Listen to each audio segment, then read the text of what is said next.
और सामने बैठे मेरे आदरणीय बुजुर्ग, नौजवान साथियों, मातृशक्ति। मथुरा क्षेत्र की अपनी एक पहचान और यहां के लोगों के जज्बात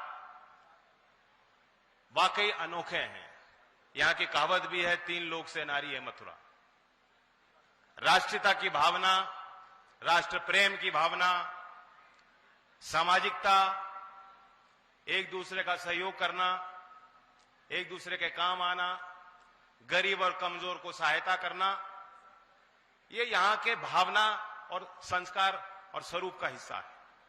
और देश के कोने कोने से लोग आस्था और श्रद्धा लेके यहां आते हैं। सेवा भाव से ओतप्रोत है मथुरा वृंदावन।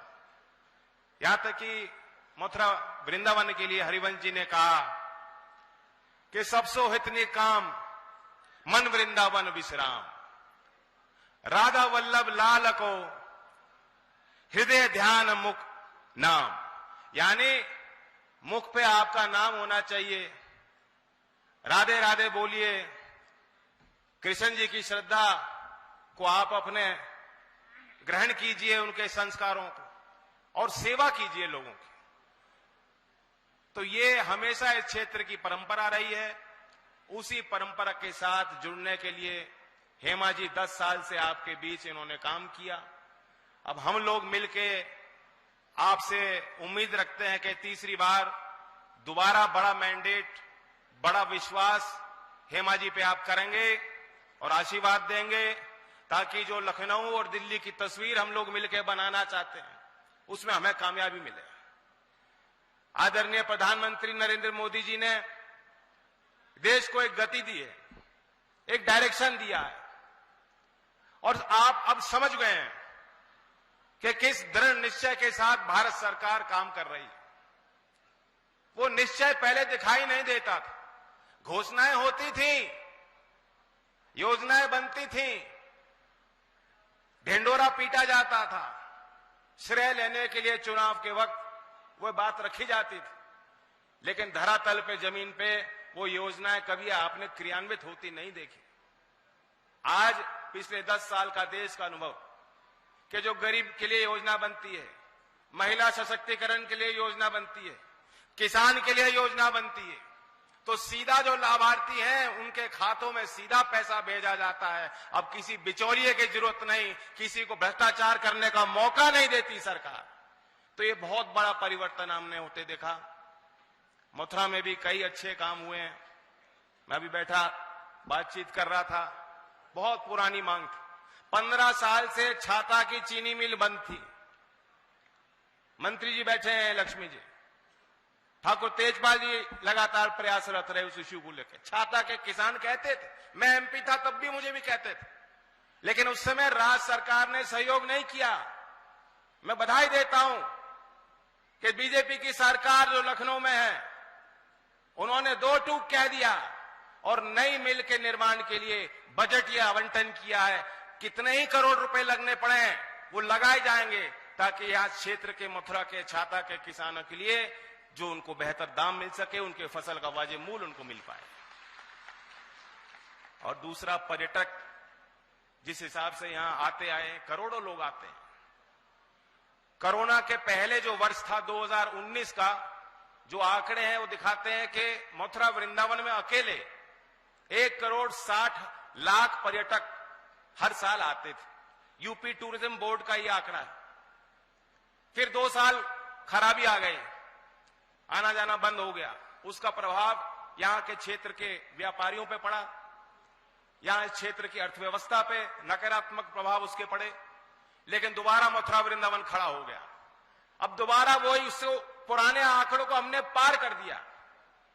मैं पढ़ रहा था 6 करोड़ लोग सालाना पर्यटक, उसमें देश से भी और अंतर्राष्ट्रीय स्तर से भी विदेशी सैलानी आ रहे हैं। 6 करोड़ ब्रज में आ रहे हैं। कोई गोकुल धाम देखना चाहता है, कोई गोवर्धन देखना चाहता है, कोई बरसाना की होली देखना चाहता है, कोई मथुरा वृंदावन देखना चाहता है, कोई ब्रजरज का अनुभव कर लेना चाहता है। तो ये एक बड़ी उपलब्धि है।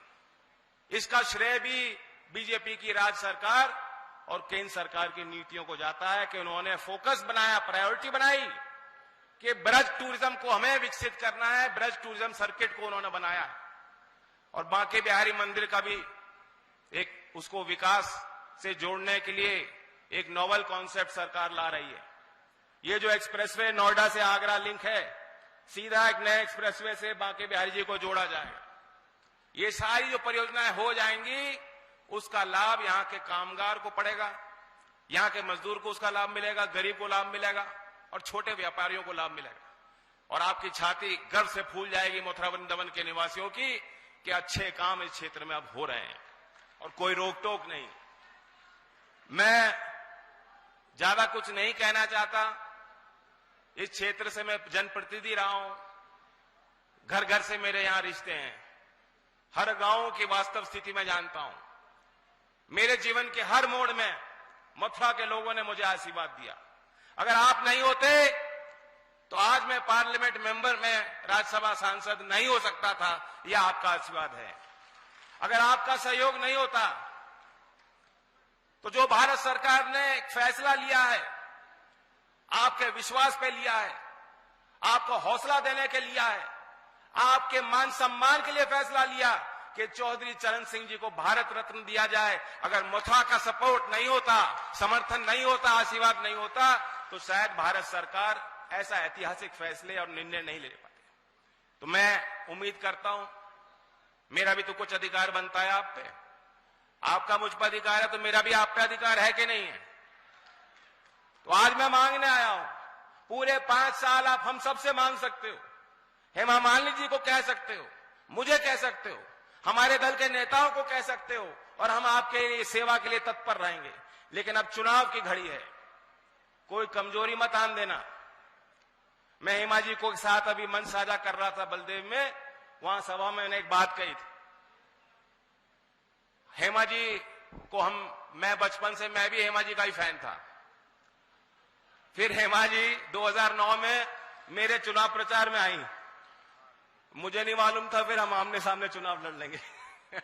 अगला चुनाव आमने सामने लड़ गए। 15 साल हो गए।